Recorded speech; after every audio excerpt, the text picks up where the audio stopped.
Hey, what's up you guys? Bloody Jacob here to bring you my review of Reindeer Games, starring Ben Affleck, Gary Sinise, and Charlize Theron, released in 2000.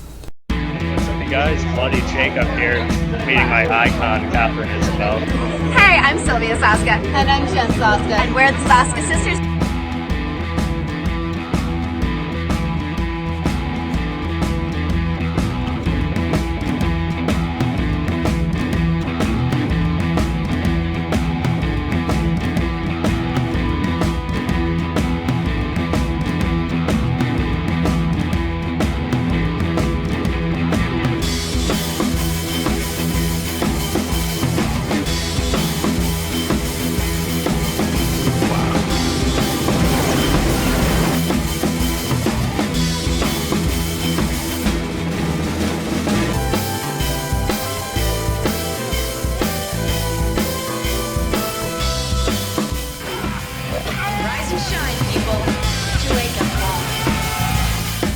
Get in! Get a part of this! Spread a little butt down there! Look.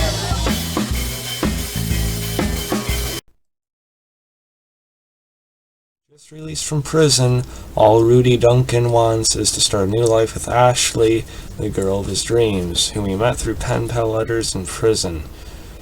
But between them and happiness stands her crazy brother, Gary Sinise, whose character is Gabriel, and his motley crew of deadly criminals who think Rudy has some inside information about a casino where he once had a job. Casino Gabriel and a short-fused posse plan to take down.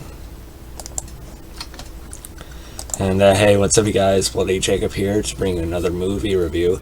And yes, this time we are going to be talking about Reindeer Games. You got the Blu-ray copy right here, just delivered yesterday, actually. And if you guys didn't know, I am actually a big fan of Ben Affleck. He's one of my favorite characters. He's been one of my favorite actors for many years now. Even before I really, seriously got into, film the way I am now.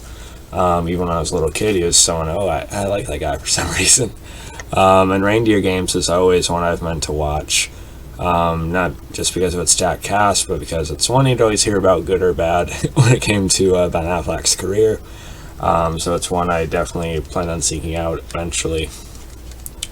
Really nice Blu-ray, by the way. I really like this cover, not just because my two favorite colors are red and black, but it's kind of nice.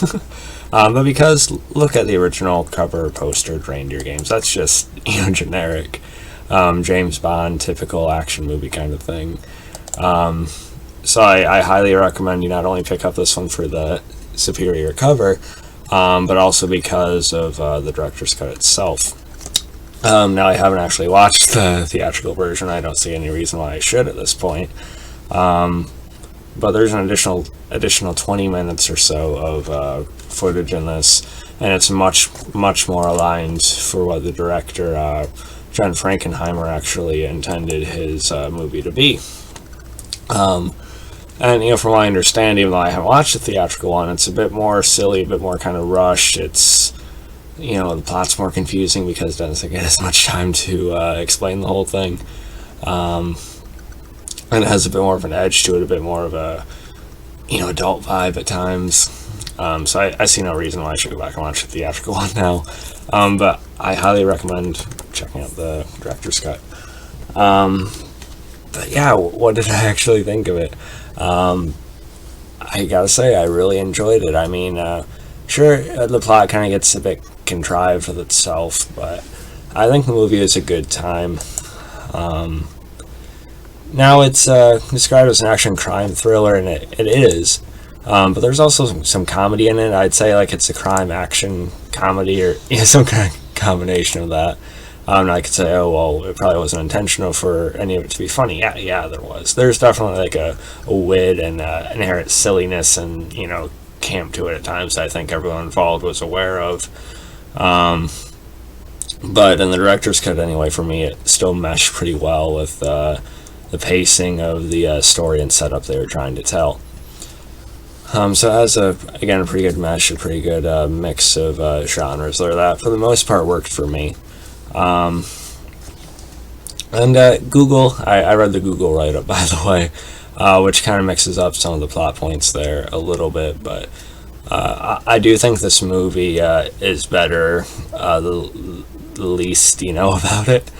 The less you know about it, the better you're going to enjoy it. And after you've seen it, you have to really enjoy it to watch it, because once you see it, there's a twist or turn or so within the movie. I'm not going to spoil it, but once you see it, it's not going to be quite as exciting on a rewatch. But I for one, actually just really enjoyed the overall vibe to it, and I feel like it's an action classic to me. I mean, people talk about Die Hard being the ultimate Christmas, which is still debated, but Christmas action movie. But hey, I'm gonna throw in Reindeer Games into the mix. I know no one is gonna agree with me on that, and maybe it's just because of my bias towards Ben Affleck, but also, come on, Charlize Theron, man. So yeah, Ben Affleck, he plays Rudy. He's a pretty enjoyable character. Ben Affleck gives a good performance. I do think Ben Affleck has obviously gotten better as an actor over the years. So I'm not saying like his performance is Oscar worthy in this movie or something, but he has a dosage of personality to him. He's likable. You can root for him. At first you feel like he's kind of a dick, for how he ends up getting together with Charlize Theron's character. But sort of ends up working itself out. And Charlize Theron herself, come on, she's one of the greatest actresses of all time, in my opinion. And I haven't even seen all her filmography, which I really need to. But she is just really nice in this movie. She touches on a lot of different sides to herself in it. Even just like the genuine warmth of when Ben Affleck's character first sees her. There's just an earnestness and just organic type of emotion you get from her that feels really believable. And when the action does pick up and the pacing does pick up a little bit later on, she fits that like you love too. I mean, you've seen how good she was in recent years in something like Atomic Blonde, and she's been in other action movies like Mad Max and others over the years. She can really do any genre, and the little romantic comedy side to it included, it works. I do think Charlize Theron actually said this is her least favorite movie to work on, though. She thought it turned out very badly. Whether that was because of the studio meddling and everything, or she just didn't really like it overall, but I guess she did enjoy working with the director, who unfortunately passed away just a couple of years after this. Which is another reason why I think this movie should get more positive attention. I don't think it's a poorly made film, especially the director's cut. I mean, it's shot well. The director's cut is paced well. It takes time with the situation Rudy is in. It plays out in an entertaining, sometimes funny yet deceivingly somewhat intelligent way, even if it does feel a bit contrived at times. I enjoyed the story a little bit more than I expected. It's not quite as straightforward as you'd think, but it still kind of has that classic kind of feel to it. Again, Charlize Theron, arguably the best thing about this movie, if I didn't love Ben Affleck so much. Again, she is incredibly sexy. Just one of the most beautiful women in the film. I probably shouldn't keep gushing about Charlize Theron, but she can look like that and also turn in all these award-worthy performances over the years. Just wow. Gary Sinise, he basically looks like Lieutenant Dan did, towards the lower point of his life in the Forrest Gump movie. But Gary Sinise makes a pretty good villain in this, although I didn't find him overly threatening. At times, I feel like him and his crew was more of like a Home Alone type of threat than like an action movie type of threat, which could be a bit of an issue, I guess. But I still thought there were some enjoyable actors within that. At the same time, I should also mention Danny Trejo was one of those henchmen. It's always good seeing Danny Trejo. I think he is a godsend, if there is that kind of thing, to the industry.